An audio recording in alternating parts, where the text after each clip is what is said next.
বিসমিল্লাহিররহমানিররহিম। আসসালামু আলাইকুম প্রিয় শিক্ষার্থীরা, আল্লাহর অশেষ মেহেরবানিতে তোমরা ভালো আছো আশা করি। আমিও ভালো আছি, আলহামদুলিল্লাহ।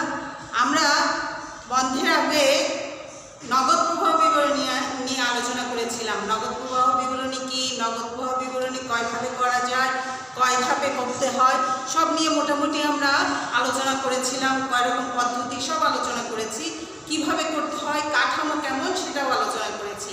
আজকে আমি সেই আলোচনার পরিপ্রেক্ষিতে দুটো পদ্ধতি, প্রথম পদ্ধতি প্রত্যক্ষ পদ্ধতি, সেই প্রত্যক্ষ পদ্ধতির একটা অঙ্ক তোমাদের সামনে উপস্থাপন করব। তোমরা অঙ্কের প্রশ্নটা দেখে নাও। দেখো, এখানে একটা আর্থিক অবস্থার বিবরণী দেওয়া আছে। এই আর্থিক অবস্থার বিবরণী দুটো বছরে দেওয়া আছে, একটা 2019 সালের এবং 2018 সালের। নগদ প্রবাহ বিবরণীতে এই 2 বছরের হিসাব দেওয়া থাকে। দুটোর তুলনামূলক হিসাব করেই নগদ প্রবাহের পরিমাণ, আগমন এবং নির্গমনের পরিমাণ হিসাব করতে হয়। আর্থিক অবস্থার বিবরণী সাথে তোমাদের সাথে আছে আরেকটা বিশদ আয় বিবরণী। এখান থেকেও আমরা ওই খরচগুলো, আয়গুলোর হিসাবগুলো নিতে পারি। এই আর্থিক অবস্থার বিবরণী এবং বিশদ আয় বিবরণী থেকে আমি তোমাদের সামনে অঙ্কটা উপস্থাপন করছি।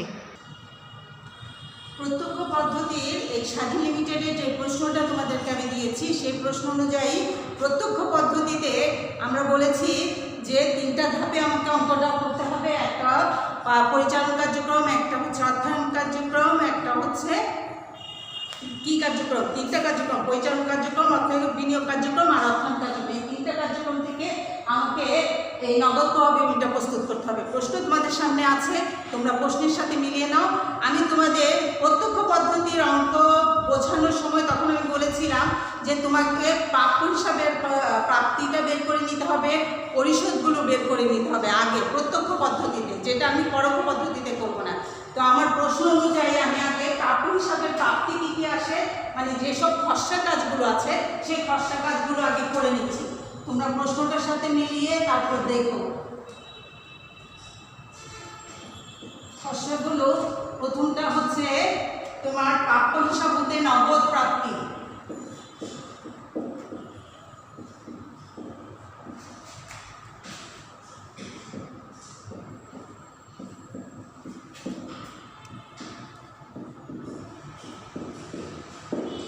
প্রাপ্য হিসাব হতে নগদ প্রাপ্তি। এই প্রাপ্য হিসাব হতে নগদ প্রাপ্তিটা প্রথমে আমার পরিচালন কার্যক্রম বের করার আগে আমাকে এই কাজটা করে নিতে হবে, এই কাজগুলো করে নিতে হবে।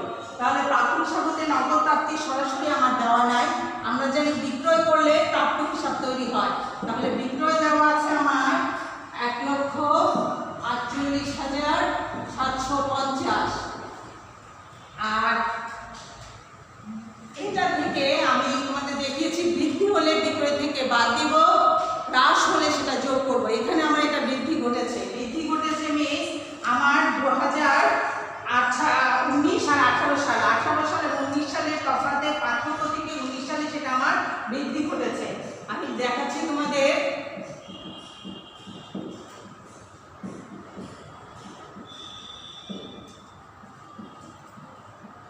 প্রাপ্য হিসাবের বৃদ্ধি 2019 সালে আছে তোমার 45,400 টাকা। তার থেকে বাদ যাবে 2018 সালে 28,500 টাকা। এই বৃদ্ধিটা বিক্রয় থেকে বাদ দিচ্ছি, কারণ আমার 18 সালে 28,500 আছে, 19 সালে 45,400। তার মানে এটা আমার বৃদ্ধি হয়েছে। যদি এটা 45,400 টাকা 18 সালে হতো এবং 19 সালে 28,500 টাকা হতো, তাহলে তো আমার সেটা হ্রাস পেত। যেহেতু গত বছরে যে এবছরের পরিমাণ বেড়ে গেলে সেটা বৃদ্ধি, গত বছরে যে এবছরে কমে গেলে সেটা হ্রাস। আমার এই ক্ষেত্রে এটা বৃদ্ধি হয়েছে। আমরা যখন নগদ প্রাপ্তির পরিমাণ বের করবো প্রাপ্য হিসাব থেকে, তখন বিক্রয় থেকে বৃদ্ধিটা মাইনাস করবো। ওই বিক্রয় থেকে বৃদ্ধিটা মাইনাস করবো। এই 45,400 থেকে 28,500 বাদ দিলে আমার আসে 16,900। আমি তোমাদের জন্য ক্যালকুলেশনগুলো একটু করে নিয়েছি। 16,900 এটা আমার মাইনাস করতে হবে এই অ্যাকচুয়ালি 8,38,750 থেকে। তাহলে প্রাপ্য হিসাব থেকে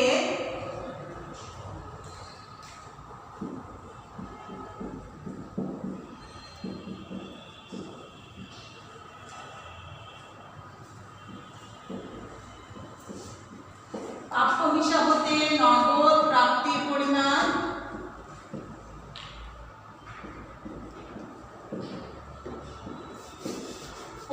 আসে 1,31,800। এটা হচ্ছে প্রাপ্য হিসাব হতে নগদ প্রাপ্তির পরিমাণ। এখন আমি আসো এটাকে এই খসড়া কাজের প্রথম অংশটা এখানে নিয়ে আসি। আমি প্রথম অংশ বলেছিলাম পরিচালন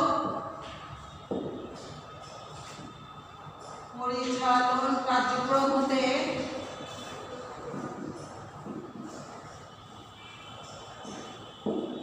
নগদ প্রবাহ।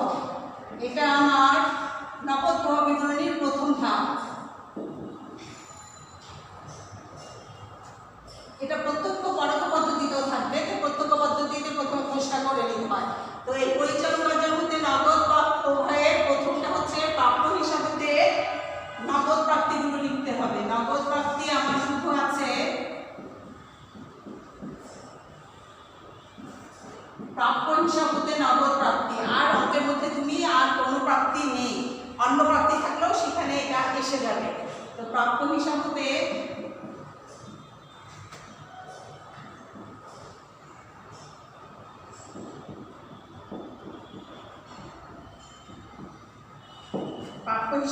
নগদ প্রাপ্তি আমার আসছে কত? 1,31,800 টাকা। এটাই হচ্ছে আমার নগদ প্রাপ্তি। যেহেতু আর নগদ প্রাপ্তি নাই, এরপরে আমি চলে যাব নগদ প্রাপ্তি থেকে বাদ দিব নগদ পরিশোধ।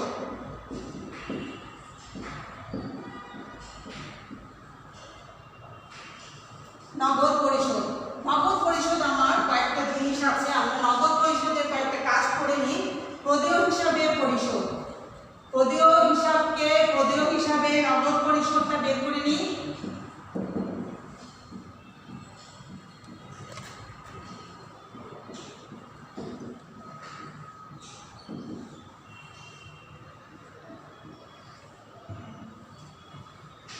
প্রদেয় হিসাবে নগদ পরিশোধের মধ্যে আমি তোমাদের খসড়ায় দেখিয়েছিলাম আগে, যখন অঙ্কটা আমি তোমাদের সাথে আলোচনা করি তখন দেখিয়েছিলাম কিভাবে বের করতে হয়। প্রথমে বিক্রিত পণ্যের ব্যয়,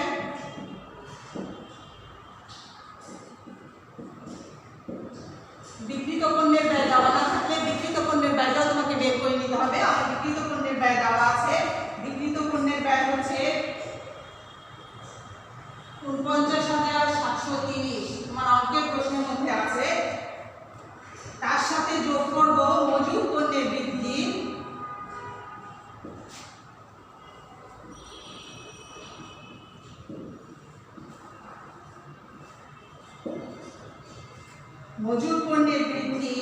দেখো বৃদ্ধি মানে এবছরের পরিমাণ বেড়ে গেছে। এবছরে এটা ছিল 60,950, আর 18 সালে ছিল তোমার 51,325। তাহলে এই দুটো বছরের তফাতের মধ্যে যেটুকু বৃদ্ধি করেছে সেটা যোগ করতে হবে। এটা আসে 9,625। এটা যোগ করতে হবে।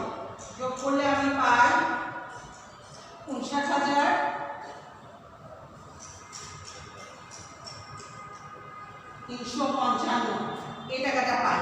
তার সাথে বিয়োগ করব আমরা। প্রশ্নে দেখো প্রদেয় হিসাবে বৃদ্ধি আছে, খেয়াল করো প্রাপ্য হিসাবের সাথে প্রাপ্য হিসাবে মানে আয় থেকে এই প্রাপ্য হিসাবে বৃদ্ধি যেমন বিয়োগ দিয়েছি, প্রদেয় হিসাবের ক্ষেত্রে প্রদেয় হিসাব থেকে প্রদেয় হিসাবে বৃদ্ধি বিয়োগ দিব, সম্পত্তি মজুত পণ্যের বৃদ্ধি যোগ করব। অপোজিট বৃদ্ধিগুলো যোগ করব, আর যেটা সমজাতীয় সেই বৃদ্ধিগুলো বিয়োগ করব। এখন এখানে প্রদেয় হিসাবে বৃদ্ধিটা বিয়োগ করব।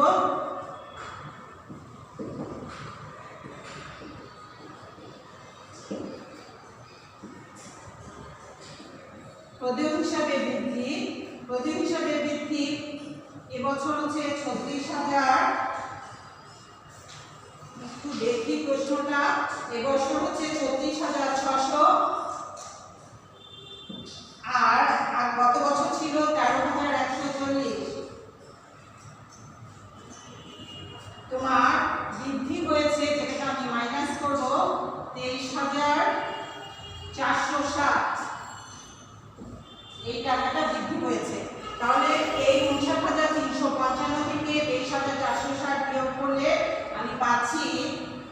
35,895।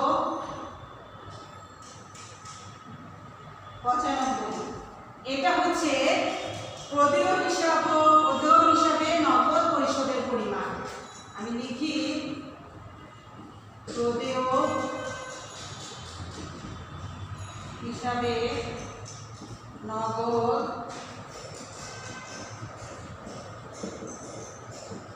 পরিশোধের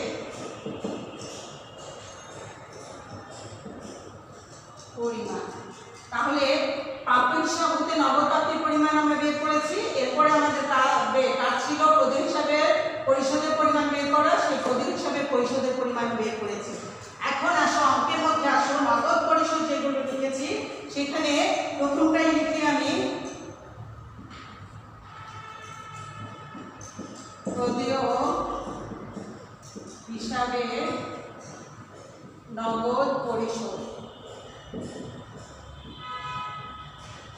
প্রদেয় হিসাবে নগদ পরিশোধ আমি বের করেছি 35,895। এই 35,895 টাকা লিখি।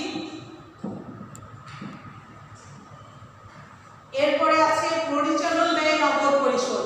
এই কাজটাও আমাকে করে নিতে হবে। পরিচালন ব্যয় নগদ পরিশোধ, আমি পরিচালন ব্যয় নগদ পরিশোধের কাজটা তোমাদের করিয়ে দেখাচ্ছি। দুটো ভাষা কাজ করলাম, আর একটা এটাই করতে হবে। আর বাকি যেগুলো আছে সেগুলো আমি অঙ্কের মধ্যে পেয়ে গেছি বা পেয়ে যাব, সেটা থেকে আমরা করে নেব।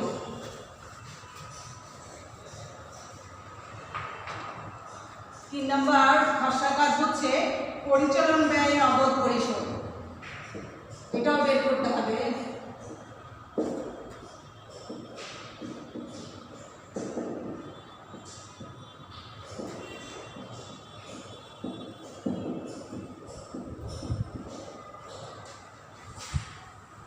পরিচালন ব্যয় নগদ পরিশোধ, আমার পরিচালন ব্যয় দেওয়া আছে।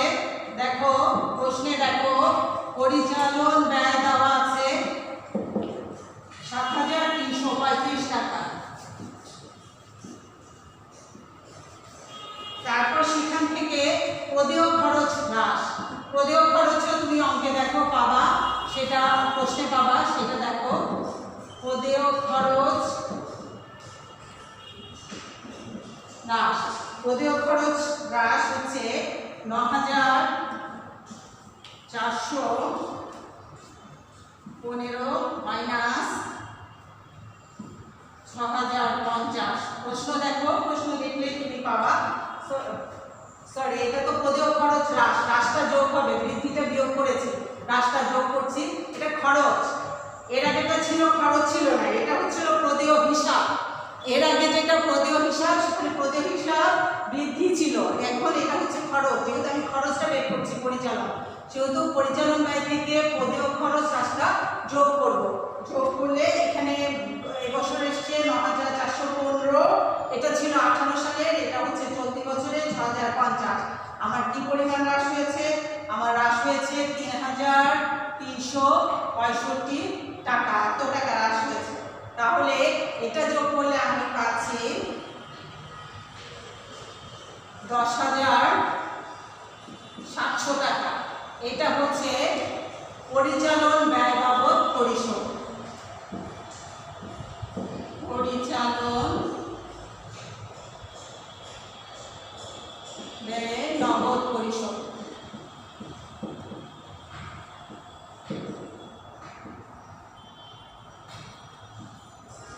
এই হচ্ছে আমার আরেকটা নগদ পরিশোধের হিসাব। তাহলে এটা আমরা লিখে ফেলি এখানে পরিচালন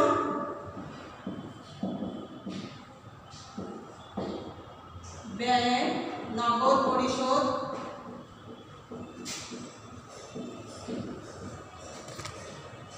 পরিচালন ব্যয় নগদ পরিশোধ 10,700 টাকা। এরপরে দেখো অঙ্কে আছে আয়কর নগদে পরিশোধ। আয়কর দেওয়া আছে, আয়কর নগদে পরিশোধ দেওয়া আছে, সেটাও আমি লিখে ফেলি, কারণ এখানে আমার কাজ করতে হচ্ছে না। নগদে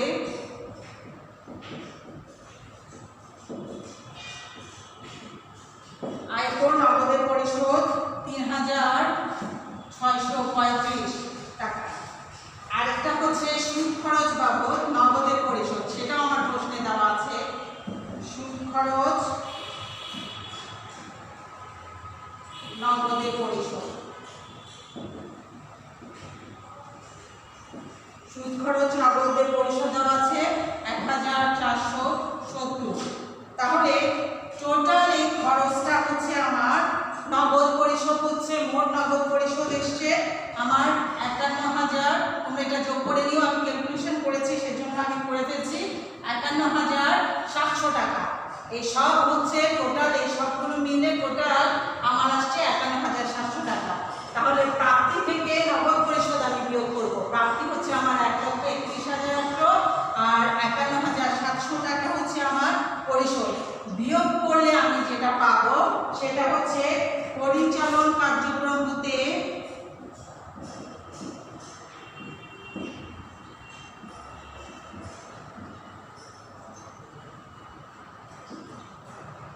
মিট নগদ আগমন। আগমন কেন বলছি? পরিশোধের চেয়ে আমার প্রাপ্তির পরিমাণ বেশি। যদি পরিশোধের চেয়ে প্রাপ্তির পরিমাণ কম হতো তাহলে আমি বলতাম নির্গমন, কিন্তু যেহেতু প্রাপ্তি পরিশোধের চেয়ে বেশি সেজন্য আমি এটাকে বলছি আগমন। তাহলে প্রাপ্তি থেকে নগদ পরিশোধ যদি আমি বাদ দিই তাহলে পরিচালন কার্যক্রম হতে নিট নগদ আগমন ঘটে 80,150। তোমরা মিলিয়ে নিও অঙ্কটা যোগ বিয়োগ করে, আমি দেখাচ্ছি 80,150। তাহলে আমার প্রথম ধাপ শেষ। পরিচালন কার্য হতে নগদ প্রবাহ, সেখানে প্রত্যক্ষ পদ্ধতিতে প্রথম নগদ প্রাপ্তির পরিমাণ বের করে নিতে হয়, আমি বের করে বসিয়েছি 1,31,800। এরপরে হচ্ছে নগদ পরিশোধ, আমাকে প্রয়োজন হিসাব হতে নগদ পরিশোধ আমাকে করে নিতে হয়েছে, আমি বের করেছি, তোমাদের দেখিয়েছি, সেটা আমি বসিয়েছি 35,895। এরপরে হচ্ছে পরিচালন ব্যয় নগদ পরিশোধ, সেটাও আমি তোমাদের করে দেখিয়েছি, কি বের করে নিয়ে এখানে বসিয়েছি পরিচালন ব্যয় নগদ পরিশোধ।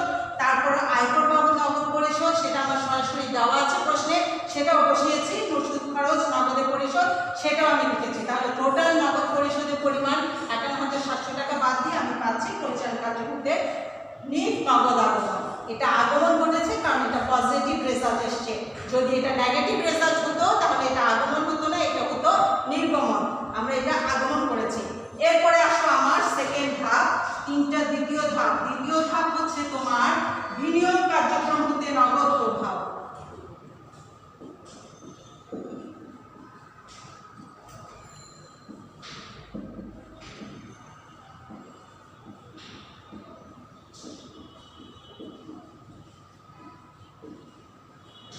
বিনিয়োগ কার্যক্রম হতে নগদ প্রবাহ, এখানে আমার প্রশ্নে বিনিয়োগ মানে সম্পত্তি ক্রয়, সম্পত্তি বিনিয়োগ করা, মানে সম্পত্তিগুলো বিনিয়োগ মানে বিনিয়োগের ক্ষেত্রে আমি যেই আগমন নিগমন ঘটে সেটাই হচ্ছে বিনিয়োগ কার্যক্রম হতে নগদ প্রবাহ।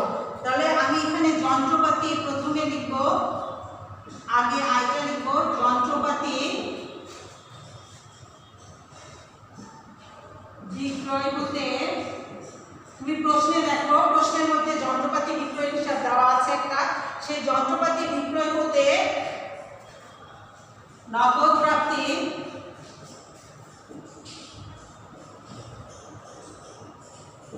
যন্ত্রপাতি বিক্রয় হতে নগদ প্রাপ্তি ঘটেছে আমার 7,775 টাকা।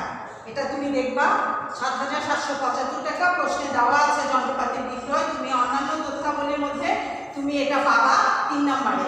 এরপরে সেখানে আবার আরেকটা আছে যন্ত্রপাতি ক্রয়। তাহলে যন্ত্রপাতি ক্রয় বাবদ পরিশোধ, সেটা আমার খরচ। তাহলে যন্ত্রপাতি ক্রয় বাবদ পরিশোধ, যন্ত্রপাতি ক্রয় বাবদ পরিশোধ দেওয়া আছে 46,000 টাকা। এটা আমাকে মাইনাস করতে হবে, সেজন্য 46,000 প্রাপ্তি থেকে পরিশোধ মাইনাস করতে হবে। তাহলে প্রাপ্তি আছে 7,775, কিন্তু পরিশোধ করেছে 46,000। তাহলে পরিশোধের পরিমাণ বেশি, এটা আমার রেজাল্টও আসবে মাইনাস ফিগার, কারণ প্রাপ্তির পরিমাণ কম। তাহলে আসে কত আমার 38,225। 38,225। এই 38,225টাই হচ্ছে বিনিয়োগ কার্যক্রম হতে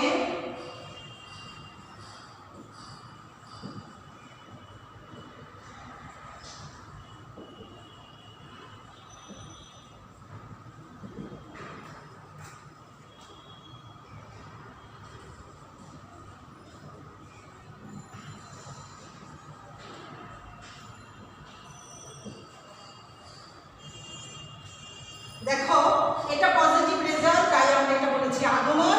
যেহেতু এটা মাইনাস রেজাল্ট, নেগেটিভ রেজাল্ট, সেজন্য এটাকে আমরা বলছি নির্গমন। তাহলে পরিচালন কার্যক্রম হতে নগদ আগমন ছিল ৮০,১৫০, বিনিয়োগ কার্যক্রম হতে ঋণ নগদ নির্গমন করেছে ৩৮,২২৫। সেজন্য এটাকে আমরা ব্রেকেট চিহ্ন দিয়ে মাইনাস ফিগার হিসাবে দেখিয়েছি। আর আমার আরেকটা ধাপ বাকি, সেটা হচ্ছে অর্থায়ন কার্যক্রম। সেটাও আমি তোমাদের দেখিয়ে এপাশে করছি। আমি পুরো কভার করতে পারছি না, একসঙ্গে আনতে পারছি না, সেটা আমি এখানে তোমাদের দেখিয়ে দিচ্ছি। অর্থায়ন কার্যক্রম হতে আমি এপাশে নিয়ে আসছি অঙ্কটা।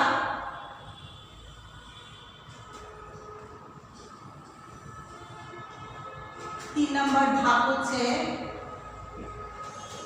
অর্থায়ন কার্যক্রম হতে নগদ প্রবাহ।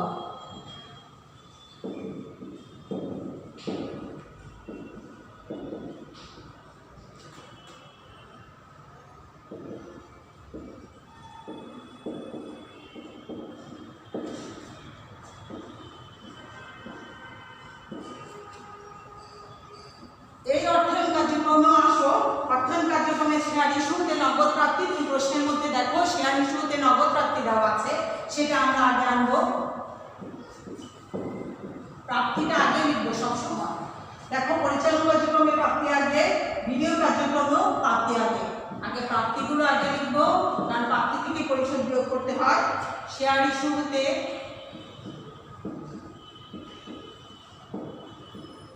নগদ প্রাপ্তি 22,500। প্রশ্নে দেখো শেয়ার ইস্যুতে নগদ প্রাপ্তি আছে 22,500, আর পরিশোধ কি আছে? লভ্যাংশ পাবো, নগদ পরিশোধ।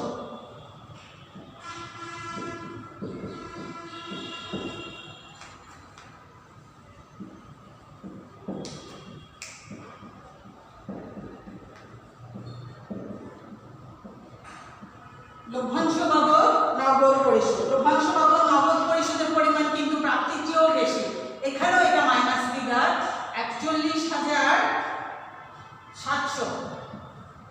তুমি অঙ্কে দেখো, প্রশ্নে দেখো, দেখবা 41,700 টাকা দেওয়া আছে লভ্যাংশ বাবদ পরিশোধ। তার মানে অর্থায়ন কার্যক্রম প্রাপ্তির থেকে পরিশোধের পরিমাণ বেশি। যেহেতু পরিশোধের পরিমাণ বেশি, তাহলে এখানেও সেটা নির্গমন হবে। আমরা এটা লিখব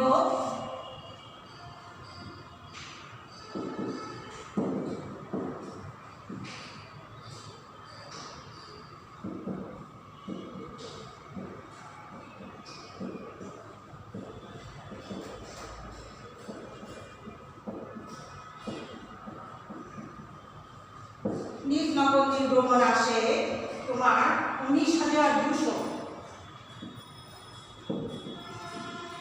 যেহেতু মাইনাস ফিগার, সেহেতু আমি ব্রেকেট চিহ্ন দেখিয়ে দিলাম। যেহেতু এটা মাইনাস ফিগার, ব্রেকেট চিহ্ন চলে গেল। তাহলে আমরা পেয়ে গেলাম, আমরা একটা নগদ প্রবাহ বিবরণীর প্রত্যক্ষ পদ্ধতি 3টা ধাপ আমরা পেয়ে গেলাম। একটা পরিচালন কার্যক্রম হতে নগদ প্রবাহ, একটা বিনিয়োগ কার্যক্রম হতে নগদ প্রবাহ, আর হচ্ছে অর্থায়ন কার্যক্রম হতে নগদ প্রবাহ। বিনিয়োগ কার্যক্রমে প্রাপ্য নগদ প্রাপ্তি থেকে প্রদেয় পরিশোধগুলো আমরা বের করে আমরা একটা পজিটিভ রেজাল্ট পেলাম 80,150। এরপরে বিনিয়োগ কার্যক্রমে যে বিনিয়োগ প্রাপ্তি থেকে পরিশোধটা যখন বাদ দিতে গিয়েছি, তখন দেখেছি এটা আমার নির্গমন মাইনাস ফিগার, শুধু আমার এখানে নির্গমন। ঠিক একইভাবে অর্থায়ন কার্যক্রম যখন শুরু করেছি, তখন শেয়ার ইস্যু যেটা নগদ প্রাপ্তি ছিল, সেখান থেকে লভ্যাংশ বাবদ যেটা পরিশোধ করেছি সেটার পরিমাণ বেশি হয়, সেখানে আমার নগদ নির্গমনের পরিমাণ হয়েছে। তার মানে এটা মাইনাস ফিগার। এরপরে এই টোটাল আমার নিট নগদ প্রবাহ কত, এই 3টা ধাপ মিলে সেটা আমার বের করার কাজ। আমার এখানে পজিটিভ 80,150 আছে, তার থেকে 38,225 আমি মাইনাস করবো, এবং বিনিয়োগ কার্যক্রমের এটা মাইনাস করবো, এবং অর্থায়নের বাবদ নিট নগদ নির্গমন মাইনাস করে আমি যেটা পাবো সেটা হচ্ছে নিট নগদ বৃদ্ধি বা হ্রাস। নিট নগদ বৃদ্ধি বা হ্রাস এখানে 19,200, 38,225, 80,150 থেকে মাইনাস করার পরও আমার সেটা পজিটিভ রেজাল্ট হয়। সেজন্য আমি এখানে এটা আমি পাবো 22,725। 80,000 থেকে 80,150 থেকে 38,225 বাদ দিয়েছি, যা হয়েছে তার থেকে 19,200 বাদ দিয়েছি। বাদ দেওয়ার পর যেটা পেয়েছি সেটা সেটা আমার পজিটিভ রেজাল্ট। যেহেতু পজিটিভ রেজাল্ট সেহেতু এটা বৃদ্ধি, তার মানে নিট নগদ বৃদ্ধি ঘটেছে 22,725। এর সাথে আমরা যোগ করব প্রারম্ভিক নগদ যে।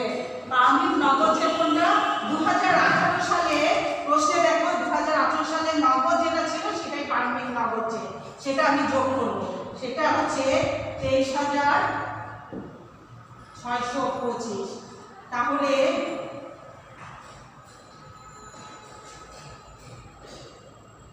যেটা বের হবে সেটা হচ্ছে সমাপনী নগদ যে। সমাপনী নগদ যে হচ্ছে 46,350। তোমরা বইয়ের মধ্যে নগদের কলামে দেখো 2018 সালে যেটা আছে সেটা প্রারম্ভিক, 2019 সালে হচ্ছে সেটা সমাপনী। তাহলে প্রারম্ভিকটা আমি যোগ করেছি 23,625, ওই নিট নগদ বৃদ্ধির সাথে যোগ করার পর আমি পেয়ে গেছি সমাপনী নগদ যে। প্রশ্নের রেজাল্টের সাথে প্রশ্নেই তোমার উত্তরটা দেওয়া আছে, তুমি প্রশ্নেই তুমি বুঝে যাবা। তোমার অঙ্ক যদি মিলে যায় ওই এই সমাপনী নগদের সাথে বইয়ের নগদের পরিমাণ যদি সমান হয় তাহলে তুমি বুঝে যাবা তোমার অঙ্কটা ঠিক হয়েছে, তার মানে আমার নগদ হয়তো কমপ্লিট করতে পেরেছি। এখন এইভাবে আমরা আমার প্রত্যক্ষ পদ্ধতিতে নগদ প্রবাহের বিবরণী বা নগদ প্রবাহের অঙ্কটা আমরা করব। কিভাবে করব? আমাকে যেহেতু প্রত্যক্ষ পদ্ধতিতে অঙ্কটা করতে হবে সেহেতু আমাকে প্রাপ্য হিসাব থেকে প্রাপ্তির পরিমাণ বের করতে হবে, প্রদেয় হিসাব থেকে খরচের পরিশোধের পরিমাণ বের করে নিতে হবে। আমি প্রাপ্তির পরিমাণ বের করেছি, পরিশোধের পরিমাণ বের করে আমি পরিচালন কার্যক্রমে নগদ আগমনের পরিমাণ পেয়ে গেছি। এরপরে বিনিয়োগ কার্যক্রম এবং অর্থায়ন কার্যক্রম থেকে যা আছে সেগুলো প্রশ্নে দেওয়া আছে, সেই অনুযায়ী আমি হিসেব করে অঙ্কটা করেছি। বেশি হলে সেটা হয়ে যায় বৃদ্ধি আগমন বা বৃদ্ধি, কম হলে সেটা নির্গমন হয়ে যায়। এই আগমন থেকে নির্গমনগুলো বাদ দিয়ে আমি নিট নগদ বৃদ্ধির পরিমাণ পেয়েছি, তার সাথে প্রারম্ভিক নগদ যে বের করে আমি সমাপনী নগদ যেটা পেয়েছি। প্রশ্নের মধ্যে এই দুটো রেজাল্টই তোমার দেওয়া আছে, তুমি চাইলে অঙ্কটা আবার একটু মিলিয়ে নিও, দেখে নিও। এই রেজাল্টগুলো দেখলে তুমি বুঝবা যে তোমার অঙ্কটা কারেক্ট হয়েছে। এই হচ্ছে নগদ প্রবাহ বিবরণী। আমরা প্রত্যক্ষ পদ্ধতির উদ্ধার কীভাবে করতে হয় সেটা যেভাবে আলোচনা করেছি সেভাবেই ঠিক অঙ্কটা তোমাদের সামনে উপস্থাপন করেছি। আশা করি তোমরা এই অঙ্কটা দেখে আগের আলোচনার সাথে মিলিয়ে এই অঙ্কটা করে তোমরা বুঝে যাবে। আর এরপরেও যদি তোমাদের কোনো সমস্যা হয় তোমরা ব্যক্তিগতভাবে আমাকে জানাতে পারো, আমি চেষ্টা করব তোমাদেরকে বোঝাতে। আজকে আমরা প্রত্যক্ষ পদ্ধতি শেষ করলাম, আশা করি ইনশাআল্লাহ আগামী ক্লাসে আমি তোমাদের পরোক্ষ পদ্ধতি বোঝাবো। আল্লাহ হাফেজ, ভালো থাকো সবাই। আল্লাহ হাফেজ।